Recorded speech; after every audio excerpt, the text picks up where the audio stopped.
Gel böyle yamanlaşı düşüp ağlalama, ağlalama, ağlalama ey bağbanım benim.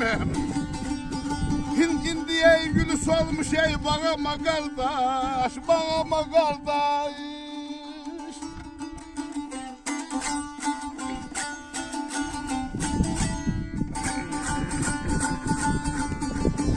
Dedi böyle dağılı bey başımdan ey şu güzellerim. Hinsiz çilli ey dumanlı ey dağama kardeş, dağama kardeş. Ağlagan diye kaş sözü de ağlagan. Gel gedeh bilen yanına göre kim ağlagandı ceylanım tellanım.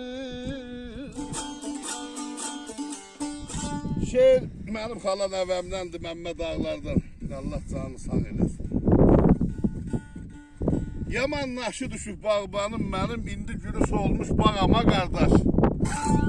Dağılıp başımdan şux gözellerin şimdi dumanlı bağama kardeş. Həsrət ürəyimi dağladı getdi, hicran yollarımı bağladı getdi. Sevgi gözlərimdə sağladı getdi. Bilmirəm ki, niyəsə ama qardaş. Yaşa aşıqanlar var ol.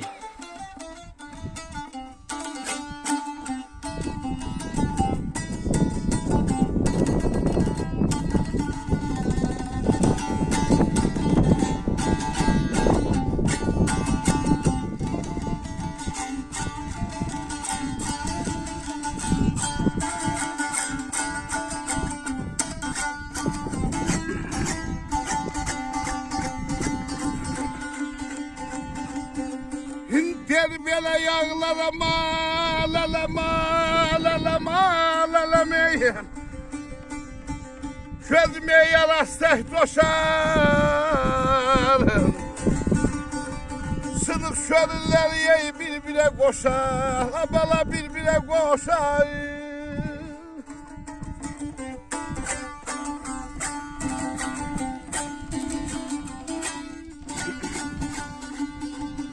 Deli böyle dünya bostan olup lalama, lalama, lalama hey aşıp taşar.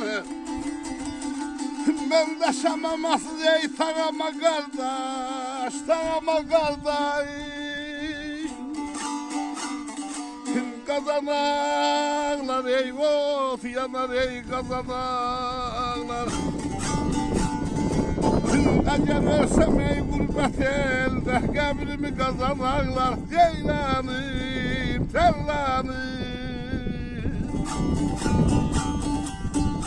Ağlaram göz yaşım araçsa coşar. Sınık gönülleri birbirine koşar. Dünya bostan olup hey aşıp taşar. Ben de şamamasız tağam ha kardeş. Kardeşler sağ olun. Sağ ol, yaşa var ol. Mehmet Ağlar'a da can sağlığı aşk Ömer, sana da yaşa var ol.